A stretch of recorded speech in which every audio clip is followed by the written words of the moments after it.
প্রিয়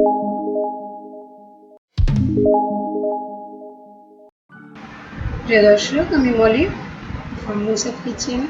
আমি আজকে আপনাদের জন্য নিয়ে এসেছি একটা ইন্ডিয়ান রেসিপি, আলু কুচা। খুব মজার একটা নাস্তা, আপনারা বানিয়ে খাবেন। আর আজকে আমি বানিয়ে দেখাবো, আপনারা পরে বানিয়ে আমাকে কমেন্টস করবেন। চলুন তাহলে, নিয়ে নিচ্ছি একটা বল। এবার আমি নিয়ে নিব 1 কাপ ময়দা। এটা শুধু ময়দা দিয়েই করতে হবে, এখানে আটা হলে হবে না। ময়দার যে বুলেটিনটা আটাতে সেটা পাওয়া যায় না। দিয়ে দিলাম 1 চা চামচ চিনি। লবণ পরিমাণ মতো দিবেন, আমি মোটা লবণ ইউজ করেছি, এজন্য অল্প দিয়েছি।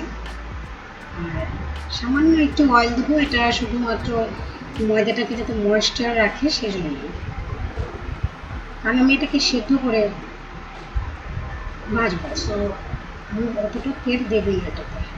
এবার আমি সবগুলো তেল এবং এগুলো মিশিয়ে নিলাম, ভালো মতো হাত দিয়ে চটকে মিশিয়ে নিলাম। খুবই মজার নাস্তা।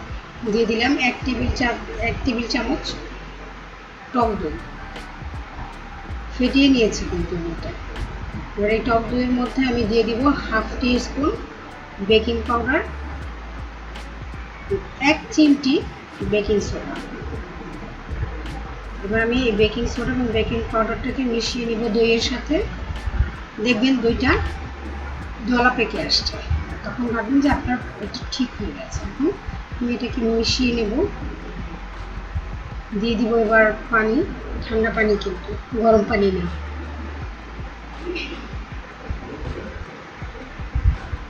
ঠিক এরকম আমার এইটুকু করতে আমার 1/2 কাপের মতো পানি লেগেছে। ঠিক এভাবে দেখবেন যে হাতে লেগে আসছে, বাট একটা সময় মধ্যে মধ্যে দেখবেন যে এটা স্টিকি ভাবটা চলে গেছে। যে দেখুন কত সুন্দর হয়েছে।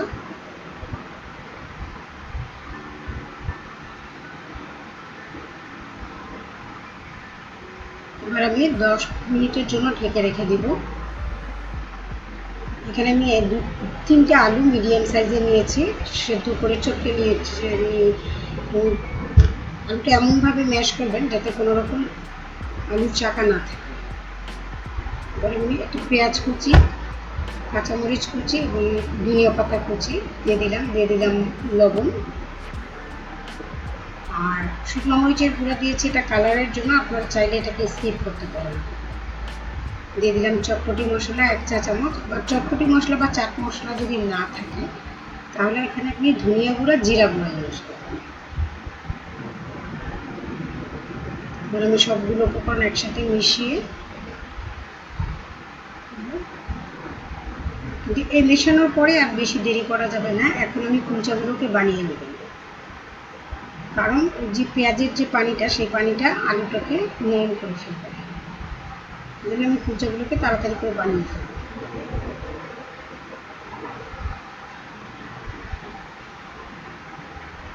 একটু ময়দা দিয়ে ছিটিয়ে নিয়ে এবার একটু মুছে নিব, এবং ময়দা যত মুছবেন তত ভালো হবে আপনার। ময়দা দিয়ে আপনি যে জিনিসটাই বানান না কেন, আপনার ময়দার মধ্যটা যদি ময়নটা যদি ঠিক হয় তাহলে দেখবেন যে আপনার যেটা চাচ্ছেন সেটা হয়ে যাচ্ছে। আপনি এভাবে করে এবং ছোট ছোট লেচি কেটে নেবেন। আমার 1 কাপ ময়দায় 4টা হয়েছে। এটা বেশি বড় করা যাবে না, কুলচা সাধারণত ছোটই হয়। ঠিক এই সাইজ করে নেবেন। আমি 1 ইঞ্চি পরিমাণ কুলচা লিচিগুলো কেটেছি।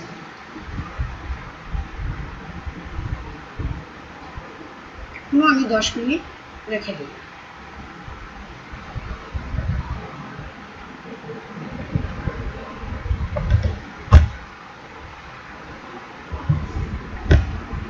কুলচাগুলোকে একটা বাটির মতো করে শেপ দিয়ে নিলাম, যাতে ওই আলুর যে পুরটা সেটা দেওয়া যায়।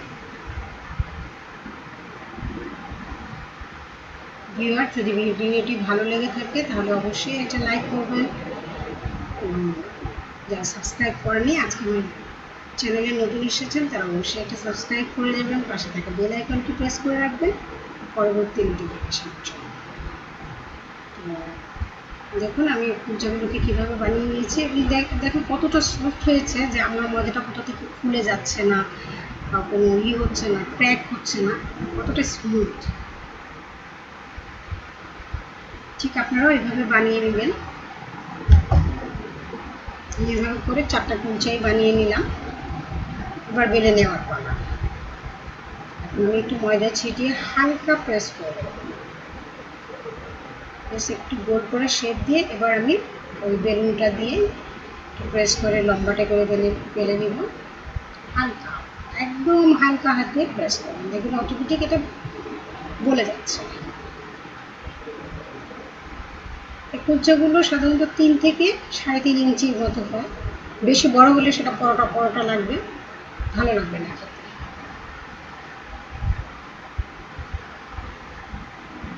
তিল এবং কারি জিরা ছিটিয়ে দিয়েছে, এবার আমি একটু ধনিয়া পাতা ছিটিয়ে দেবো। এটা দেখার সৌন্দর্য, খেতেও ভালো লাগে, একটা ফ্লেভার আসে অন্যরকম, যেহেতু এটা সেদ্ধ হবে। এবার আমি পরিমাণ মতো পানি দেবো, 1/2 কাপ পানি। পানিটা ফুটে আসা পর্যন্ত আমরা একটু অপেক্ষা করবো। পানিটা ফুটে গেছে, এখন আমি কুলচাগুলো দিয়ে দেবো।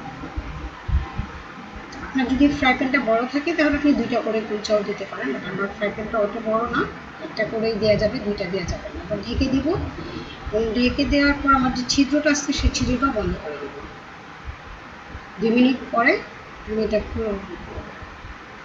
দেখুন কতটা ফুলে উঠেছে ভেতর থেকে। এবার আস্তে আস্তে এই পানিগুলো যখন শুকিয়ে যাবে তখন অটোমেটিক এটা উঠে যাবে, আপনার কোনো কষ্টই করতে হবে না। হয়ে গেছে, এবার আমি এটাকে উল্টে দিব, দেখুন কতটা সুন্দরভাবে উল্টে যাচ্ছে।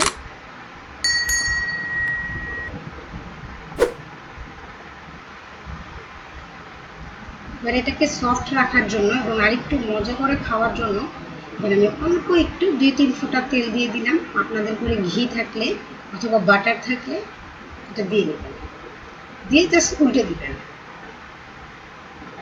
এটার যে সফটনেসটা, এটা আপনি 2-3 ঘন্টা পরেও এই একই সফটনেস পাবেন। বাট এটা আমি সাজেস্ট করবো গরম গরম খাওয়ার জন্য, খুবই ভালো লাগে। বিকালের নাস্তায় বন্ধুদের সাথে আড্ডায় বানিয়ে খাবেন, বিকেলে মেহমান আসলে তাদের জন্যও বানাবেন, খুবই মজার একটা নাস্তা। তো আপনারা বানাবেন এবং কমেন্টস করবেন আমাকে আপনাদেরটা কেমন হলো। আর রিকোয়েস্ট থাকলো যারা সাবস্ক্রাইব করেননি তারা সাবস্ক্রাইব করে দিবেন, নতুন বন্ধুদের জন্য ওয়েলকাম। ভালো থাকবেন, সুস্থ থাকবেন, নেক্সট ভিডিও নিয়ে আবার চলে আসবো। আল্লাহ হাফেজ।